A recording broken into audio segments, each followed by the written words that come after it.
Second, one organization that's not being talked about here is the OSCE, the Organization for Co-Security and Cooperation in Europe. Under President Trump, the first term, we had a permanent leader there in Jim Gilmore, the former Virginia governor. That office will take over because they interact. There are 57 nations in that group working together on a daily basis, ones that don't agree, talking to each other. But to get to that point, you're going to have to see some things change. Zelensky has to return power to parliament. Some of the points in the deal, elections within 100 days, there has to be some changes there. There has to be corruption has to be dealt with. It won't be gone right away. But a key component of this is the rebuilding of Ukraine.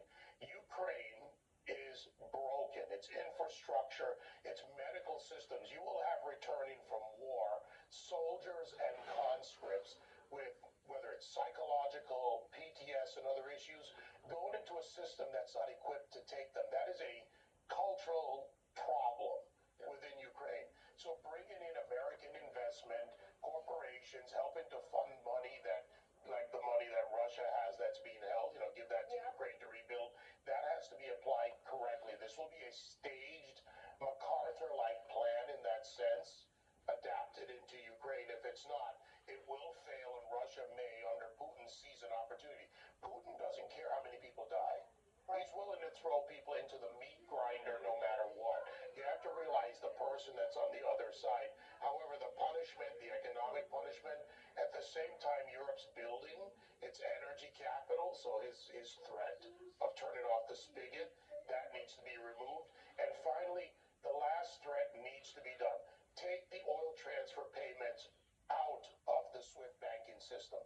You stop that, you take away his ability to fund his war easily. Well, a lot that we covered there, David. I'd like to see an audit if we're sending money, by the way. I think that maybe we should ask for that.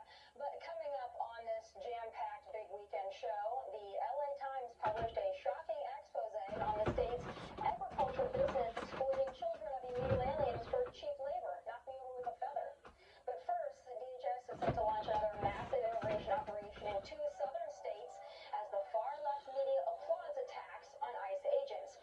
Border Patrol Commander Gregory Bavino is here for tonight's big close-up with reaction to that and more. Next.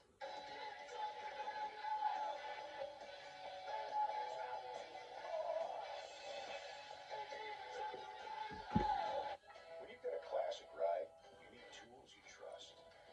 Whether you drive it every day or only take it out on the biggest night of the year, count on Harbor Freight. Early Black Friday is here.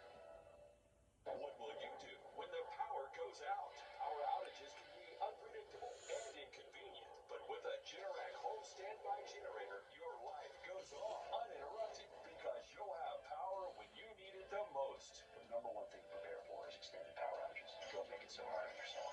Have a Generac home standby generator. And special financing and low monthly payment options are available. Call or go online now to request your free quote. Power your life with Generac.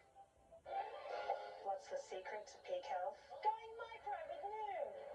Micro habits, micro wins, even microdose GLP-1s. Micro? I can do micro. Get started at Noom.com. I'm Jamie, founder of Ray. Our latest invention, Retinal Vision. AI tuning delivers ultimate clarity for unmatched security. Protect your home like I do with Retinal Vision on new 4K cameras and doorbells from Ring. Shop now at Ring.com. You prepare for the unexpected. So do we. TrueWear builds workwear offering technical performance fabrics and an integrated workwear system so you can perform at your best. TrueWear. Healthy aging support starts here with the innovative nitric oxide science pioneered by Human, supporting your body from the heart out through circulation, blood flow, blood pressure, and energy. Results you can feel, science you can trust. Get started today at livehuman.com. Meet Max Adams. He's a credit wrecker. He doesn't know that using his full line of credit can lower his score. Don't be like Max Out. Learn how to avoid the wreckers at creditwreckers.com. Credit one thing for what's ahead. A defiant message to the military? Tom Cotton on the Democrats' latest message. Plus, Mike Waltz outlines his work with Nicki Minaj on One Nation with Brian Kilmeade.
just want to be clear, I don't pick the music. I just go with the stories here. So, Operation Charlotte's Web, it's already proving to be a success. As Department of Homeland Security says, over 300 illegals have been arrested in just 5 days. But they're meeting resistance from anti-ICE agitators who are using threats and intimidation to obstruct the deportations. And the media, well, they're cheering them on. My MVP of the week is all of the students who walked out in Charlotte this week in protest of ICE raid. In addition to the fact, and I won't say that I'm suggesting this behavior, but ICE agents have found that their tires are slashed. They've been chased out. Yes, they have been chased out of buildings, chased out of restaurants. There's been some confusion about the details of Operation Charlotte's Web. On Thursday, a local sheriff announced that it had concluded. But the Department of Homeland Security says it's far from over.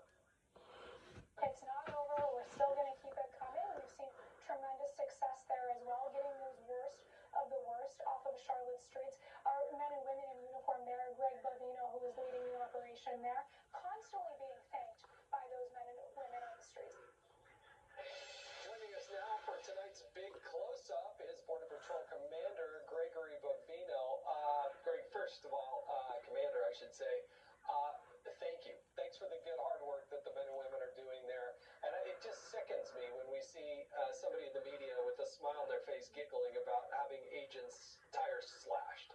Shouldn't have to put up with that crowd, quite honestly. What is the actual status of Operation Charlotte's Web, and how long is it going to go? Sure. Well, Jason, good evening, and thanks for having me tonight. It's Charlotte's Web. What a fantastic success. You mentioned 300 plus apprehensions. Well, I've got some good news tonight. We're up close to 400 apprehensions there with Charlotte's Web. So that operation continues. It's going to continue. There's a lot of bad people and bad things in Charlotte. We knew that going into the operation, Jason, but we didn't know the depth and scope of just how pervasive that problem was. Well, those first 5 days we found out, and we're doing a lot of good work, taking hundreds of criminals off the streets and making Charlotte and surrounding areas a safer place. Commander Bavino, we also know that the operation is not going to stop in Charlotte, and I want to ask you about the next mission for DHS. Border agents are reportedly heading to Louisiana and Mississippi for Operation Swamp Sweep, which is expected to begin by December 1st. What can you tell us about this operation? Sure. Well, the operations that we conduct are actually nationwide. When we talk about operations, whether it's the Los Angeles operation, the Chicago operation, Charlotte's Web in Charlotte, we have thousands of ICE, Border Patrol, and those allied law enforcement teams across the nation conducting operations. So as far as Swamp Sweep, I'm unfamiliar with that name. I wouldn't name an operation Swamp Sweep. I like the sweep part of it. We're going to sweep up some bad people and bad things wherever we go. But if we do have a name there for the southern states in the future, it won't be Swamp Sweep. I can assure you we'll come up with a much better name than that. But we're going to be anywhere and everywhere in the United States. Rest assured, we've got our intelligence, and we're gonna be getting some very bad people and bad things off the streets nationwide. Commander Bavino, I first have to say I love your work on X. I follow you daily, and I love when you just give it right back to those folks that put out this information. You do it expertly, so thank you for that. I also want to talk to you about a surge in car accidents caused by truck driving illegal aliens. Secretary Duffy says almost 200,000 commercial driver's licenses have been illegally issued, and now it's being reported that Border Patrol is monitoring U.S. drivers and detaining those with suspicious travel patterns.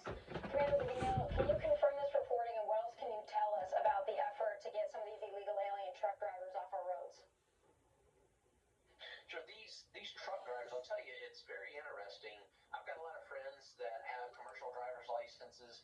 That is a very difficult exam. The training there for a commercial driver's license is very difficult for American citizens who speak English. How exactly, in many of these states, California especially, are these truck drivers passing an exam, a very difficult exam, when they can't even speak English? So I think that's problem number one is let's take a look at how they're actually being issued those driver's licenses. I've not received a good answer from that on any